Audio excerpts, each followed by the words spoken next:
sanskara just means an impression. In the West, we speak a lot about neural networks, neural patterning. In Indian philosophy, we speak about a sanskara. But either way, however you think about it, one way to envision it is a river that runs down a mountain. It's going to cut a valley in one place. And it's a self-perpetuating cycle, because as the river runs through, it cuts the valley deeper. And then, of course, as the valley gets deeper, it's more likely that the river is going to run through it. And each time the river runs through it, the valley gets deeper. And each time it gets deeper, it's more likely that the water will run into it. And it's the same way with our own sanskaras, our own habits. And it's interesting for me because I come from a background of psychology in the West, academic psychology, psychoanalytic psychology. And for a long time, there was this belief that somehow all you had to do with your emotions was get them out. And if you could just get them out, you would be free of them. And so there were lots of types of therapy. There still are, but slowly people are turning away from that. But there were lots of types of therapy that were all about getting it out. Screaming, yelling, baseball bats into pillows and, whatnot. Because as though my anger were somehow just like, some bad food that I ate. And if I could somehow just get it up, I would feel better. And what happens, interestingly, is that there's a massive, and I won't go into too much of the science, but I do love it. There's a massive rush of endorphins that we get. Massive rush of adrenaline that we get when you're screaming, you're yelling, you're hitting, you're screaming and crying, you're doing all these things. It's a rush. It's a rush of endorphins, it's a rush of adrenaline, it's a rush of all of these chemicals in the body, many of which give us pleasure. And so what ends up happening is in the brain, we actually do feel a lot better because we've had this extraordinary rush of endorphins.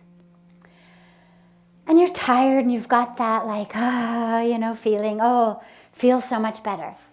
The dilemma is what we now know is that actually that's deepening a sanskara. Far from getting anything out, what you're actually doing is making it more likely that next time you're going to need to scream and yell and punch something. And now, that doesn't mean suppress or repress or deny. We have to be truthful with what's going on. But there's a way to be an honest witness that doesn't deepen the sanskara. So we're moving through the world with these impressions. And then you've got a field that in all of its best intentions is actually in many cases getting us more deeply yoked to our own dramas, to our own issues, than getting us free. Turns out we now know that anger, the more angry I get, the more likely I am to get angry. So it's the exact opposite of what we had hoped. We had thought, if I just have a good temper tantrum today, I'm gonna be done. I'll be very peaceful and calm. But actually, each temper tantrum I throw is deepening that valley, is strengthening that sanskara, so that next time I'm even more likely to throw a temper tantrum. So the questioner says, okay, I'm working with this. How do I free myself of them and lay better ones?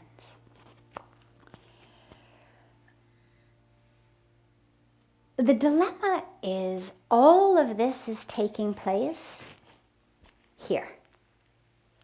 literally in our very physical brain, in our emotions, in our thoughts, and all, it all exists right here.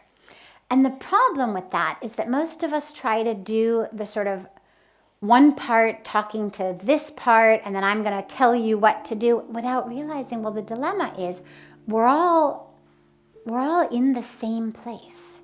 We're all in the same mind. All these different voices that you're having are actually all in the same mind.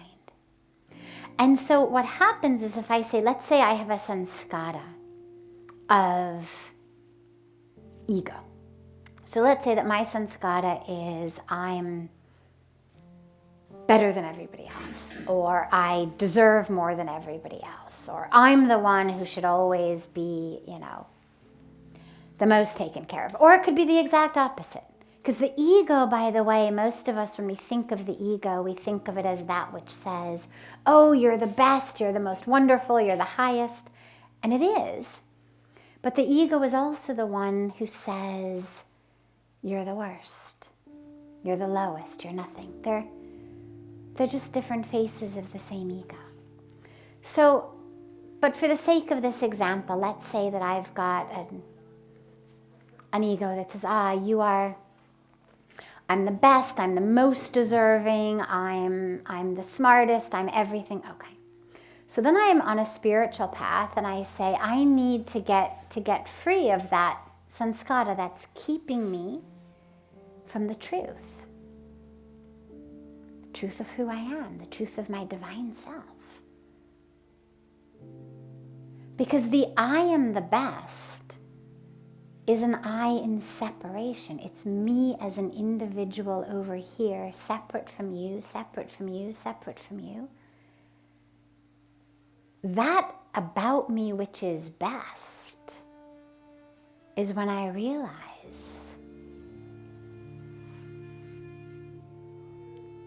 I'm actually one with everything.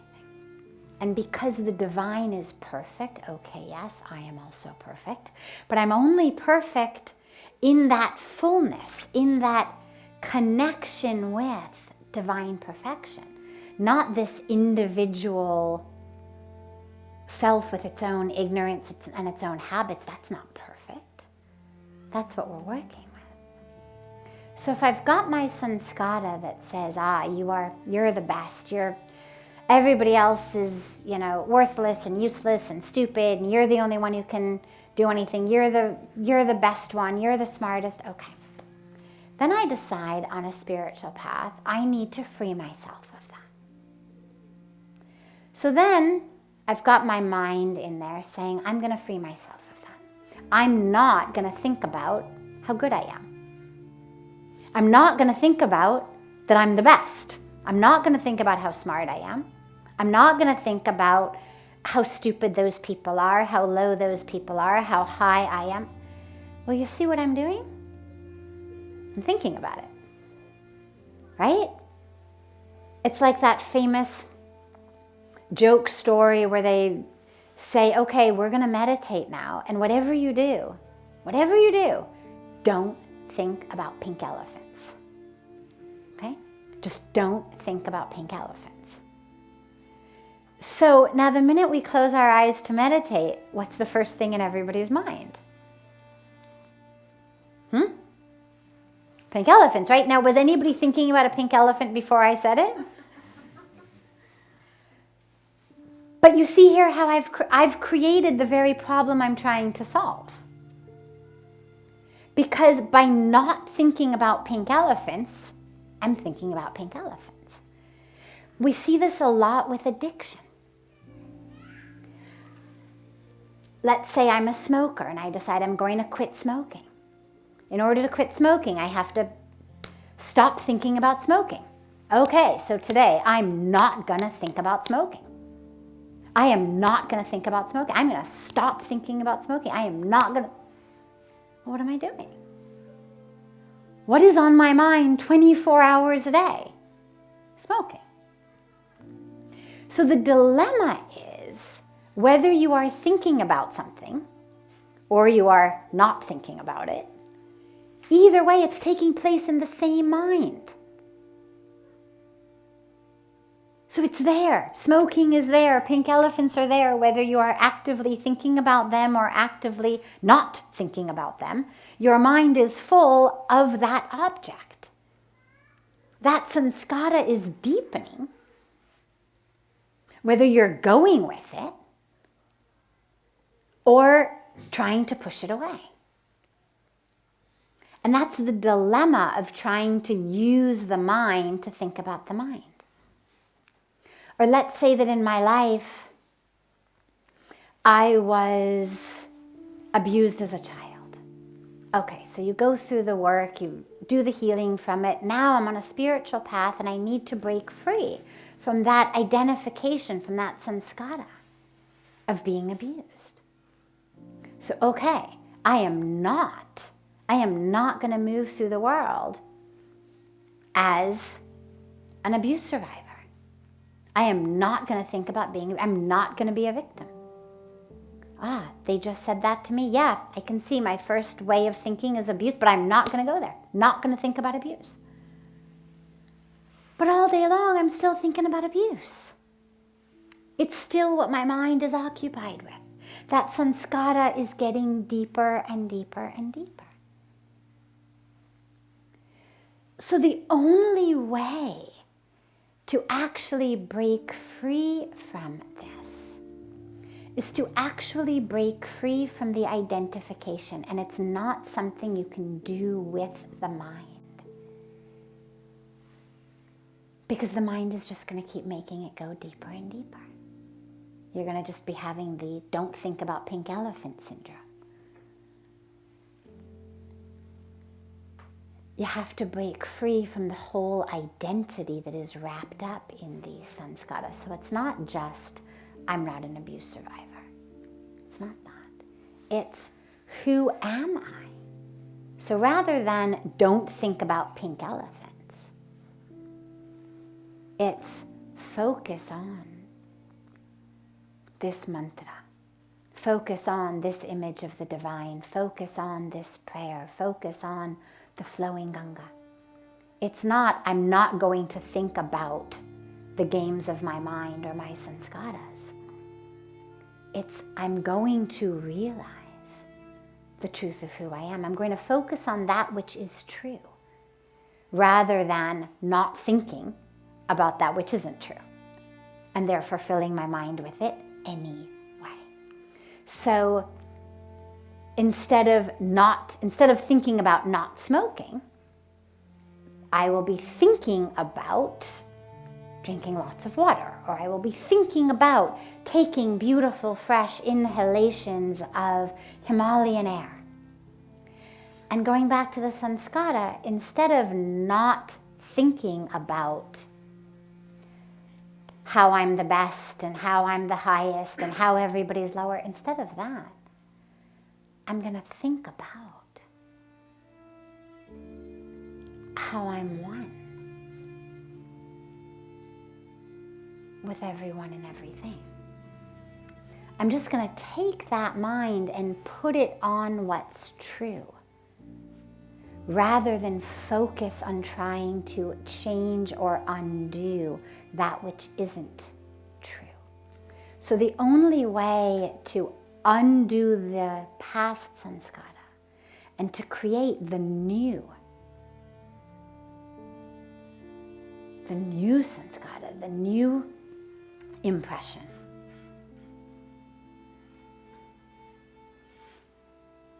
is to focus on what's true. Focus on what's light.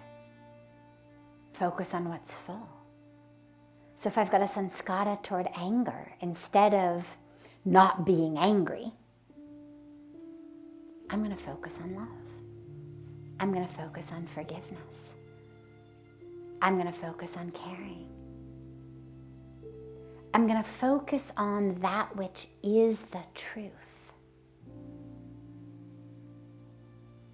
And that's the way out. Because all of these sanskaras are rooted in this very particular incarnation, what I've been through, what I've experienced, what I've inculcated, that which I thought was truth, but was just false. It's all rooted in who I think I am, what my place in the universe I think is, what my interaction with the universe I think is. And the only way to free myself of that is to realize that that entire being isn't real. It's like I'm spending all day long debating the merits of, Tom and Jerry or some made-up cartoon character.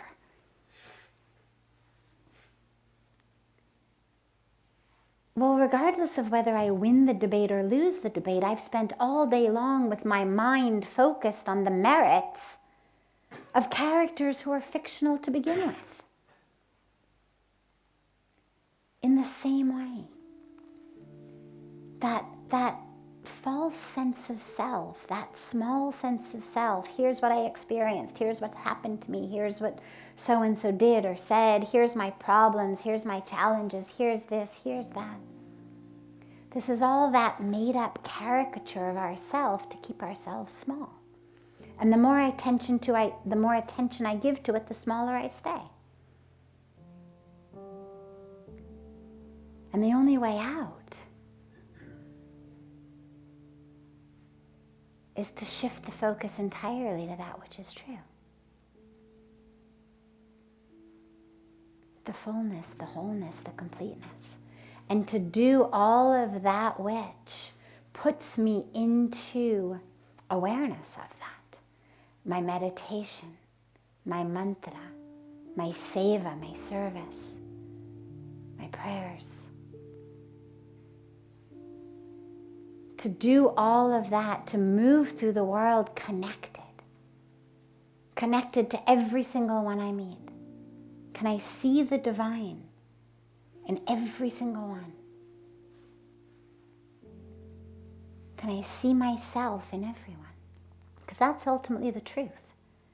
And what you find is that all of your internal games and stuff automatically dissipates the minute you start to try to see literally yourself, your capital S self, in others.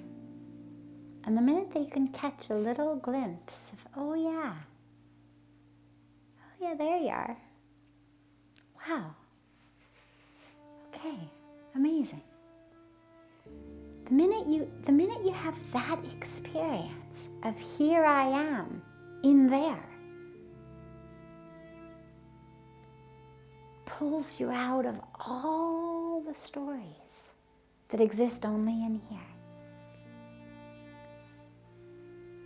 And the more you can do that, the freer you become. Not because you've created some new story, but because you've freed yourself from all of them. Because what most of us do, sadly, when we embark on a spiritual path is we just give ourselves a new identity. So now I'm the spiritual one, and see, I've got my cushion, and I've got my mala beads, and I've got, I've got my incense, I've got all my accessories. I'm a very nicely accessorized now spiritual being. And we just create a whole new persona for ourselves. So I used to be this one, and now I'm this one. We just go through our lives like that.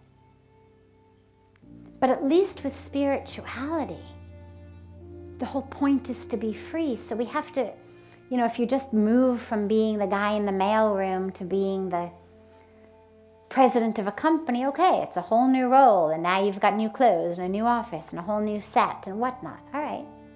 But at least when we're shifting into a spiritual path, we have to realize it's not about the roles. It's not about just a new persona. It's about breaking free. And therefore, whether you're earning your keep as the mailman, as the CEO, as a doctor, a lawyer, a teacher, a garbage man, a sannyasi,